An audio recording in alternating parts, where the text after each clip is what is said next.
एक बार एक कस्बे में ललित, अमर और निखिल नाम के 3 दोस्त रहते थे। तीनों हमेशा लड़ते रहते थे। तीनों हमेशा एक दूसरे को जलील करने की फिराक में रहते थे। तीनों निहायत ही अहमक थे, जिसका फायदा उस कस्बे में रहने वाले सारे लोग उठाते थे। उसी कस्बे में एक सरपंच था। वो भी ऐसे मौके को अपने हाथ से जाने नहीं देता था। एक रोज, अरे सुनो भाई लोग, कहाँ चल दिए तीनों दोस्त? बस सैर करने निकले हैं। सरपंच जी, कोई काम था क्या? हाँ, अगर कोई काम है तो बता दीजिए।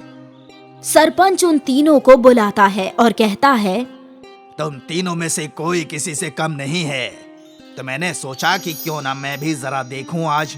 रोज रोज कस्बे वालों की जुबान से तुम तीनों की तारीफें सुनकर मैं थक गया हूँ। इन दोनों का तो इल्म नहीं है, लेकिन मैं बहुत ताकतवर हूँ, चाहे तो मुकाबला कर लीजिए। तीनों दोस्त एक दूसरे से अपने आप को ताकतवर साबित करने में लग जाते हैं। सरपंच हमेशा की तरह इस बात का फिर फायदा उठाता है और कहता है, अच्छा ये बात है तो ठीक है, इसी बात पर एक मुकाबला करते हैं। वैसे तो आप तीनों एक से बढ़कर एक हैं, लेकिन ललित की कद काठी बेहद अच्छी है। मुझे लगता है कि वो अकेले ही मेरे गोदाम की 100 बोरियां उठा लेगा। ये सुनकर अमर बोलता है, सरपंच जी, किसी की कद काठी पर मत जाओ। पिछली दफा आपके काम में मैं ही जीता था, याद है या नहीं? हाँ याद है। एक काम करते हैं, आज फिर से मुकाबला कर लेते हैं। देखते हैं इस बार कौन जीतेगा।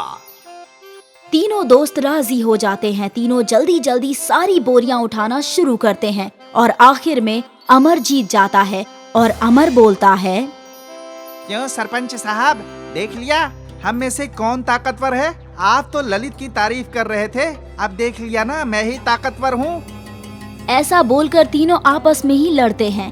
मैं ताकतवर तो मैं ताकतवर। मेरा काम तो मुफ्त में निकल गया, वरना मजदूर को मजदूरी देनी पड़ती। मुझे ऐसे ही इन तीनों का फायदा उठाना चाहिए। तीनों दोस्त ढाबे के सामने से गुजर रहे थे। उसी कस्बे में एक ढाबा था। ढाबे वाले को इल्म था कि तीनों एकदम अहमक हैं और आपस में ही लड़ते हैं। तो ढाबे वाला सोचता है, अरे सुबह से बोहनी नहीं हुई है, एक काम करता हूँ, तीनों को फिर से मुकाबले में लगाता हूँ और इनका बिल बढ़ाता हूँ, इससे मेरी बोहनी भी हो जाएगी। ढाबे वाला तीनों को बुलाता है। इल्म है, आज मैंने अलग अलग तरह के डोसे बनाए हैं। मैंने सुना है कि तुम तीनों काफी ताकतवर हो, कुछ भी कर सकते हो। क्या तुम तीनों 100 डोसे खा सकते हो? जो ये 100 डोसे खा लेगा वही ताकतवर होगा। ये सुनकर तीनों फिर आपस में लड़ते हुए कहते हैं, इन दोनों का तो इल्म नहीं, लेकिन मैं ये 100 डोसे खा सकता हूँ। ये सुनकर ललित कहता है, इसमें क्या है, मैं भी खा सकता हूँ, ये कौन सी बड़ी बात है। ये सुनकर अमर भी खामोश नहीं रहता। तभी ढाबे वाला बोलता है, एक काम करते हैं, मुकाबला कर लेते हैं। एक डोसा 50 रुपए का है, देखते हैं कौन खा पाता है। जो खाएगा वही ताकतवर होगा। तीनों बिना कुछ सोचे समझे डोसा खाने लगते हैं और आखिर में निखिल जीत जाता है और कहता है, देख लिया ना, कौन ताकतवर है। तीनों के तीनों दोस्त अहमक हैं, इन्हें क्या इल्म। ये सब तो मैंने अपनी बोहनी कराने के लिए किया था, मेरा तो अच्छा खासा फायदा हो गया।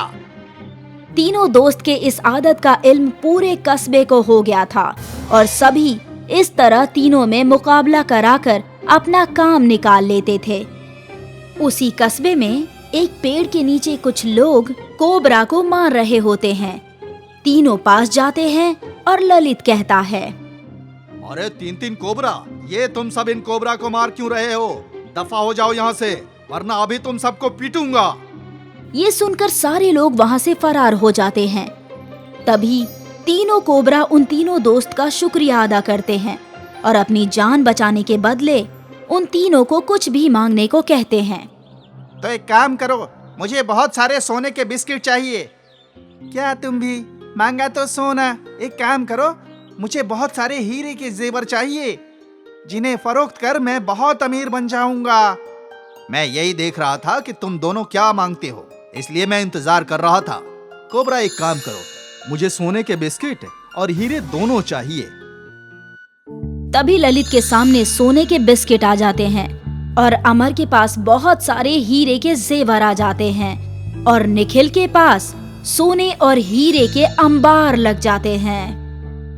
लेकिन तीनों अपनी आदत से मजबूर थे और फिर आपस में ही लड़ने लगते हैं और ललित कहता है, अगर तुम दोनों को भी ये सब मिल जाएगा तो तुम दोनों भी अमीर बन जाओगे। इस कस्बे में सिर्फ मैं ही एक अमीर बनने के काबिल हूँ, क्योंकि सबसे कबल मेरी नजर इन कोबरा पर गई थी, तो ये सब मेरा है।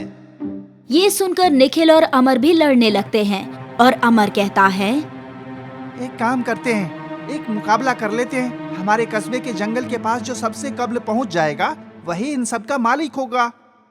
तीनों राजी हो जाते हैं और सांपों को अपना कद बड़ा करने का हुक्म देते हैं। देखते ही देखते तीनों कोबरा बड़े हो जाते हैं।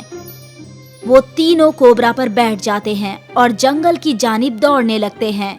तीनों कोबरा के पास एक जैसी ही ताकत थी, इसलिए तीनों एक ही वक्त पर पहुंचते हैं। तभी ये क्या, हम तीनों तो एक साथ ही पहुंच गए। हाँ, ऐसे तो कोई नहीं जीता।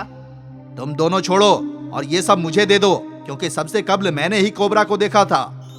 तीनों लड़ने लगते हैं। ये देखकर, तुम तीनों तो दोस्त हो, तो ऐसे क्यों लड़ रहे हो? तीनों इसे रख लो और अमीर बन जाओ, अपनी जिंदगी आराम से काटो। तीनों एक दूसरे को छोटा दिखाने के फिराक में लगे रहते हैं और कोबरा की बात को नजरअंदाज कर देते हैं। उसी जंगल में कुछ सपेरे रहते हैं। लड़ने की आवाज सुनकर बीन बजाते हुए आवाज की जानिब आने लगते हैं। बीन की आवाज सुनकर कोबरा की ताकत कम होने लगती है और सारा सोना हीरा गायब हो जाता है। तभी तुम तीनों के तीनों दोस्त अहमक हो। अपनी हसद की वजह से अपने हाथ में आए इतने अच्छे मौके को गंवा दिया। तुम तीनों चाहते तो ये सब लेकर अपनी जिंदगी आराम से गुजार सकते थे। ऐसा कहकर तीनों कोबरा गायब हो जाते हैं। तीनों दोस्तों को अपनी गलती का एहसास होता है और तीनों दोस्त दोबारा ऐसा ना करने का वादा करते हैं। एक बार एक कस्बे में ललित, अमर और निखिल नाम के 3 दोस्त रहते थे। तीनों हमेशा लड़ते रहते थे। तीनों हमेशा एक दूसरे को जलील करने की फिराक में रहते थे। तीनों निहायत ही अहमक थे, जिसका फायदा उस कस्बे में रहने वाले सारे लोग उठाते थे। उसी कस्बे में एक सरपंच था। वो भी ऐसे मौके को अपने हाथ से जाने नहीं देता था। एक रोज, अरे सुनो भाई लोग, कहाँ चल दिए तीनों दोस्त? बस सैर करने निकले हैं। सरपंच जी, कोई काम था क्या? हाँ, अगर कोई काम है तो बता दीजिए। सरपंच उन तीनों को बुलाता है और कहता है, तुम तीनों में से कोई किसी से कम नहीं है, तो मैंने सोचा कि क्यों ना मैं भी जरा देखूं आज। रोज रोज कस्बे वालों की जुबान से तुम तीनों की तारीफें सुनकर मैं थक गया हूँ। इन दोनों का तो इल्म नहीं है, लेकिन मैं बहुत ताकतवर हूँ। चाहे तो मुकाबला कर लीजिए। तीनों दोस्त एक दूसरे से अपने आप को ताकतवर साबित करने में लग जाते हैं। सरपंच हमेशा की तरह इस बात का फिर फायदा उठाता है और कहता है, अच्छा ये बात है तो ठीक है, इसी बात पर एक मुकाबला करते हैं। वैसे तो आप तीनों एक से बढ़कर एक हैं, लेकिन ललित की कद काठी बेहद अच्छी है। मुझे लगता है कि वो अकेले ही मेरे गोदाम की 100 बोरियां उठा लेगा। ये सुनकर अमर बोलता है, सरपंच जी, किसी की कद काठी पर मत जाओ। पिछली दफा आपके काम में मैं ही जीता था, याद है या नहीं? हाँ याद है। एक काम करते हैं, आज फिर से मुकाबला कर लेते हैं। देखते हैं इस बार कौन जीतेगा।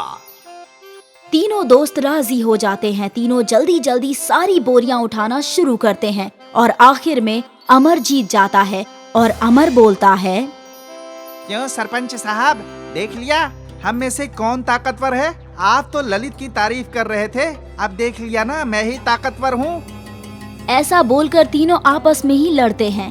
मैं ताकतवर तो मैं ताकतवर। मेरा काम तो मुफ्त में निकल गया, वरना मजदूर को मजदूरी देनी पड़ती। मुझे ऐसे ही इन तीनों का फायदा उठाना चाहिए। तीनों दोस्त ढाबे के सामने से गुजर रहे थे। उसी कस्बे में एक ढाबा था। ढाबे वाले को इल्म था कि तीनों एकदम अहमक हैं और आपस में ही लड़ते हैं। तो ढाबे वाला सोचता है, अरे सुबह से बोहनी नहीं हुई है, एक काम करता हूँ, तीनों को फिर से मुकाबले में लगाता हूँ और इनका बिल बढ़ाता हूँ, इससे मेरी बोहनी भी हो जाएगी। ढाबे वाला तीनों को बुलाता है। इल्म है, आज मैंने अलग अलग तरह के डोसे बनाए हैं। मैंने सुना है कि तुम तीनों काफी ताकतवर हो, कुछ भी कर सकते हो। क्या तुम तीनों 100 डोसे खा सकते हो? जो ये 100 डोसे खा लेगा वही ताकतवर होगा। ये सुनकर तीनों फिर आपस में लड़ते हुए कहते हैं। इन दोनों का तो इल्म नहीं, लेकिन मैं ये 100 डोसे खा सकता हूँ। ये सुनकर ललित कहता है, इसमें क्या है, मैं भी खा सकता हूँ, ये कौन सी बड़ी बात है। ये सुनकर अमर भी खामोश नहीं रहता। तभी ढाबे वाला बोलता है, एक काम करते हैं, मुकाबला कर लेते हैं। एक डोसा 50 रुपए का है, देखते हैं कौन खा पाता है। जो खाएगा वही ताकतवर होगा।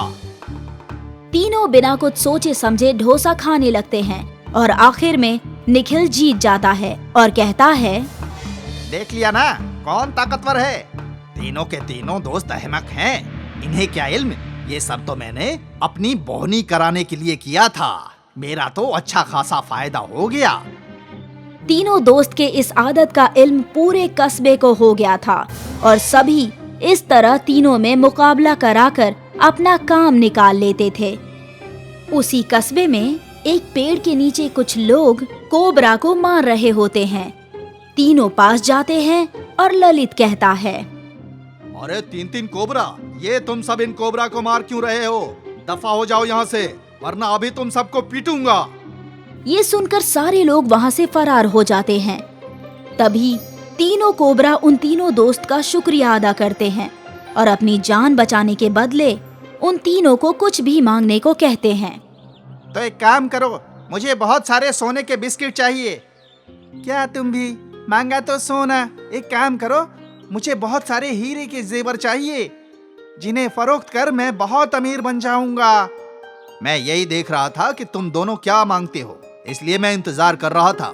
कोबरा एक काम करो, मुझे सोने के बिस्किट और हीरे दोनों चाहिए। तभी ललित के सामने सोने के बिस्किट आ जाते हैं और अमर के पास बहुत सारे हीरे के जेवर आ जाते हैं और निखिल के पास सोने और हीरे के अंबार लग जाते हैं। लेकिन तीनों अपनी आदत से मजबूर थे और फिर आपस में ही लड़ने लगते हैं और ललित कहता है, अगर तुम दोनों को भी ये सब मिल जाएगा तो तुम दोनों भी अमीर बन जाओगे। इस कस्बे में सिर्फ मैं ही एक अमीर बनने के काबिल हूँ, क्योंकि सबसे कब्ल मेरी नजर इन कोबरा पर गई थी, तो ये सब मेरा है। ये सुनकर निखिल और अमर भी लड़ने लगते हैं और अमर कहता है, एक काम करते हैं, एक मुकाबला कर लेते हैं। हमारे कस्बे के जंगल के पास जो सबसे कब्ल पहुंच जाएगा वही इन सब का मालिक होगा। तीनों राजी हो जाते हैं और सांपों को अपना कद बड़ा करने का हुक्म देते हैं। देखते ही देखते तीनों कोबरा बड़े हो जाते हैं। वो तीनों कोबरा पर बैठ जाते हैं और जंगल की जानिब दौड़ने लगते हैं। तीनों कोबरा के पास एक जैसी ही ताकत थी, इसलिए तीनों एक ही वक्त पर पहुंचते हैं। तभी ये क्या, हम तीनों तो एक साथ ही पहुंच गए। हाँ, ऐसे तो कोई नहीं जीता। तुम दोनों छोड़ो और ये सब मुझे दे दो, क्योंकि सबसे कब्ल मैंने ही कोबरा को देखा था। तीनों लड़ने लगते हैं। ये देखकर, तुम तीनों तो दोस्त हो, तो ऐसे क्यों लड़ रहे हो? तीनों इसे रख लो और अमीर बन जाओ, अपनी जिंदगी आराम से काटो। तीनों एक दूसरे को छोटा दिखाने के फिराक में लगे रहते हैं और कोबरा की बात को नजरअंदाज कर देते हैं। उसी जंगल में कुछ सपेरे रहते हैं। लड़ने की आवाज सुनकर बीन बजाते हुए आवाज की जानिब आने लगते हैं। बीन की आवाज सुनकर कोबरा की ताकत कम होने लगती है और सारा सोना हीरा गायब हो जाता है। तभी तुम तीनों के तीनों दोस्त अहमक हो। अपनी हसद की वजह से अपने हाथ में आए इतने अच्छे मौके को गंवा दिया। तुम तीनों चाहते तो ये सब लेकर अपनी जिंदगी आराम से गुजार सकते थे। ऐसा कहकर तीनों कोबरा गायब हो जाते हैं। तीनों दोस्तों को अपनी गलती का एहसास होता है और तीनों दोस्त दोबारा ऐसा ना करने का वादा करते हैं।